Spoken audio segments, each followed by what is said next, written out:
Hey, what's up, everyone? Welcome back to the Fat Muscle Project podcast. I'm John Gorman, your host, and it's question of the week time. We've got Lisa, Jeff, myself in the house, and these are going to be fun, quick, short episodes where you guys can send your questions in. Click on the show notes. You'll find all of our emails here. You feel free to send questions to all three of us, any of us, it doesn't matter. We will get those to Lisa. She'll get these organized and we will keep these rolling. We love questions. This is fun. You can put yourselves in the shoes of the person asking the question, whether you're a coach or you're someone that just loves physique enhancement. These are going to be a lot of fun. Real quick, before we get to the question, I do want to tell people, please stop, hit pause, leave a review. We're trying to get these reviews up because we're a new show and we're going to give away a $500 Fat Muscle Project gift card to the online store. And that's just going to be drawn from the reviews. And at some point later on this year too, we're also going to draw another name, give you a ticket to the Fat Muscle Academy, a huge seminar. We're going to have a lot of the top speakers in the industry, part of Fat Muscle team. They're going to be there. It's going to be awesome. It's a great way to meet people. It's a great way to rub shoulders. It's just a great way to stay motivated. So we're going to give away a free ticket to that as well. So it's all going to come from the review. So, the other thing you can do is you can screenshot your review and tag it, or you can just share the show and tag us. We see that kind of stuff and that keeps us in the loop. So we really appreciate that. So without further ado, Lisa, what's our question of the week? Awesome. Thanks for kicking us off, John. Our question for this week is, for someone wanting to step on stage in 1 to 2 years' time, what recommendations do you have to maintain a healthy body image throughout prep and afterwards? Jeff, if you want to get us started on this topic. Yeah, sure. I mean, for someone who is 2 years out from a show, I would imagine they're taking the time to build up their habits, their skill sets, and their body so that when they do step on stage, they can be competitive, right? We don't want to just do a show just to show up, right? So I think during that time frame, it's really important to take inventory of basically where you feel the most comfortable, where you feel like you are able to live your life best, and kind of remember what that look feels like. That way you'll know that that's your healthy set point. And that set point will change obviously over time. But take mental inventory of that and know that that's like home. So it's almost like you're hiking down a trail and you're marking things off on trees so you know where to go back, because inevitably you're going to get so deep into the woods that you're going to forget where you came from. And so it's important to have that baseline marked off so that you can return safely. That's an analogy that I would use. Love it. John, what about your input? I like that. Jeff, I know we both work with a lot of clients that come on board and they say, hey, I want to do a show one day. Yeah.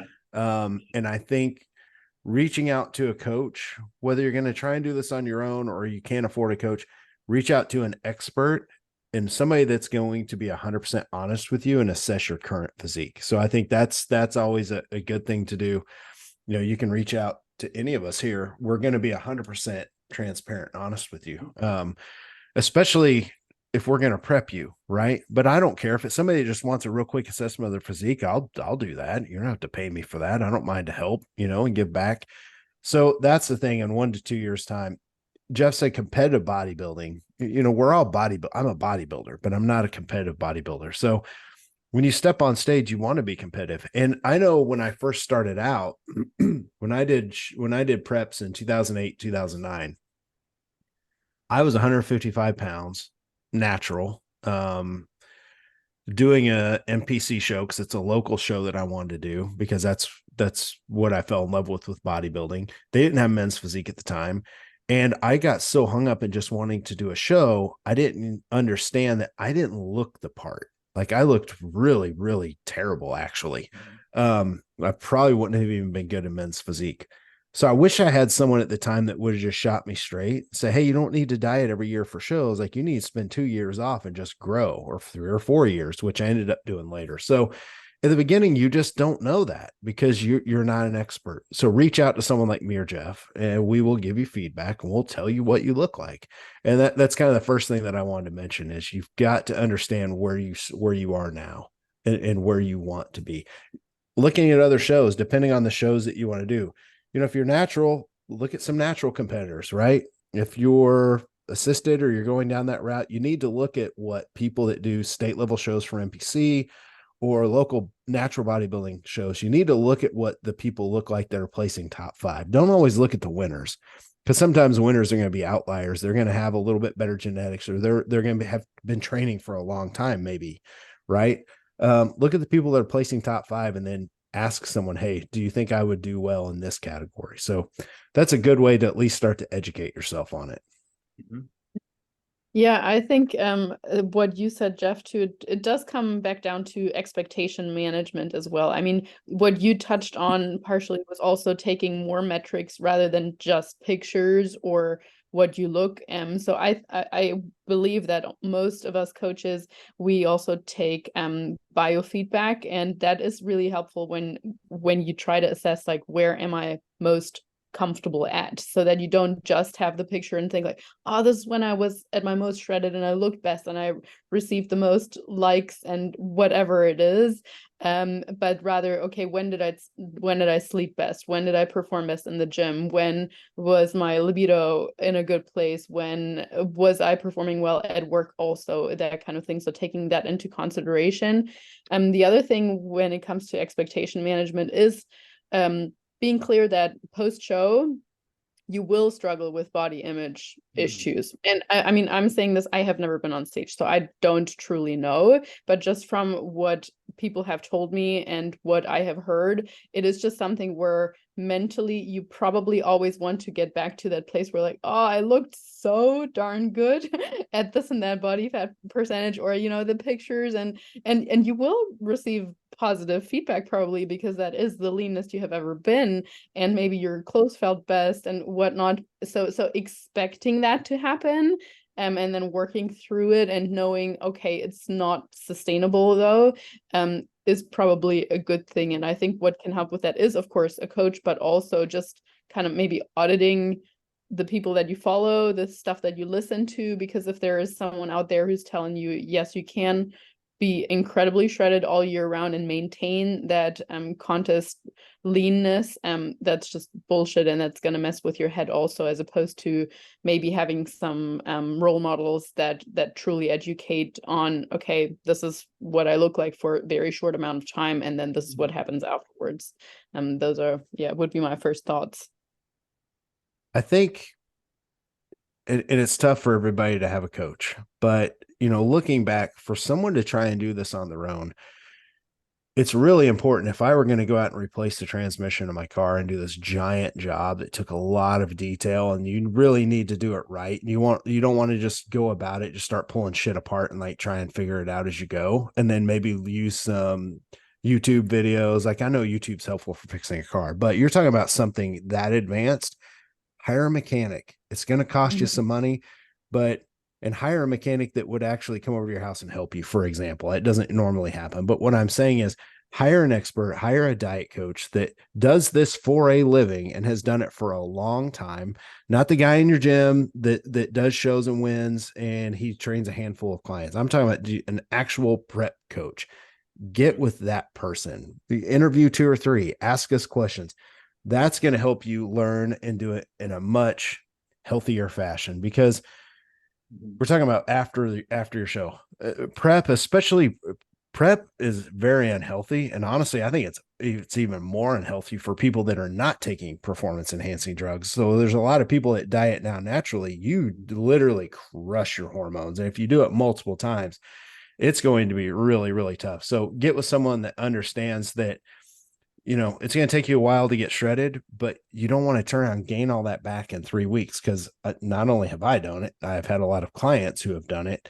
And you need to understand, like, you're going to have some issues after, especially if you're a female, because your body does not want to be that lean for hormonal purposes. So you need to just have someone in your corner that's going to help you understand that. If you just have friends that have just done a show or here or there, they're not experts. Maybe they've been through that post-show rebound and the issues with food, but I know so many people that end up fatter in their off season than they were when they started, because they just have not gone about this the right way. So hire a quote unquote mechanic, so to speak, to help you fix your car. I guess what I want to add to that too is maybe setting some goals after the show, and not in the sense of, oh, my next show 4 months out, but maybe as Jeff, you were saying, like a powerlifting meet, or maybe just something different that still keeps you training, keeps you like eating well perhaps, but focusing on all those health related pointers, or just something different, so you're not so fixated on just the look. Mhm. Jeff, how do you're in the off season? When was the last time that you competed? Last time I competed was 2019. Yeah. It's a long time. So what are some things that you have done to help keep yourself, and I know you've been training for a long time, so the time Yeah. off is much needed, but it's also kept you completely motivated and driven to kind of make it to the next level. I mean, like in terms of like continuing to make progress, like over the Yeah. years, Yeah. I just find this fun, and there's no pressure, on me from any external sources. And I'm just curious about new dieting methods or new ways to train. And it's just through experimentation, curiosity, and pure enjoyment, I managed to add, a couple pounds a year here and there. So I think at 39, I look pretty good. I'm not, a national level guy. I'll probably never turn pro, but I don't have aspirations for that either. And I'm very happy with my physique and very comfortable with it, and, satisfied, I would say. Yeah, you posted a pretty cool update picture the other day that you're looking really good. And it just goes to show that, what you said, falling in love with trying out new things, trying out new Yeah. dieting methods, trying out new training methods, doing the things on the podcast before. You were talking about training with some people in person, with some clients in person here and there, and starting to Yeah. open that back up. It's a lot of other things. If you just fall in love with the sport, that really helps when it comes to image, because you start to, when you Yeah. love something so much, the industry and the sport so much, it helps with your image of yourself, if that helps. I Yes. know I'm going a little deep there, but Yeah.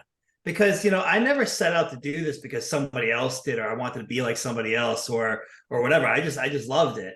And it's the same for business too, with coaching. I feel like a lot of people are getting into coaching because, they think that they can be like this person, and then they realize that it's not for them, and they feel forced. I actually had a business coach who I chat with here and there. She was like appalled by the fact that I really don't have any plans for my business. Like I just kind of go by feel, and going by feel has gotten me this far. And I intend on going by feel and by heart as long as I can. And the business is just intuitive from that. So I don't really have any hard plans for bodybuilding either. I just go by feel. I wake up and I train. I love it. yeah. But you know what? I think that's important because for you, it's sustainable. It helps you Yeah. sustain. It helps you keep going. And you're not doing something that someone else is trying to say, hey, you should do this and this. And you're like, you know what? I'm just enjoying what I'm doing. So I think when Yeah. it comes to bodybuilding, it's kind of the same approach. Find the things that you love after a show. Yeah. Yeah. No pressure. But yeah, that's a really good point. After a show, definitely reconnect to things that you love. And you gotta love other things other than bodybuilding to have a balanced life, I would say. Awesome. Yeah, I can only underline all of that, especially the falling in love with the process. That stood out to me when you said that. Mm-hmm.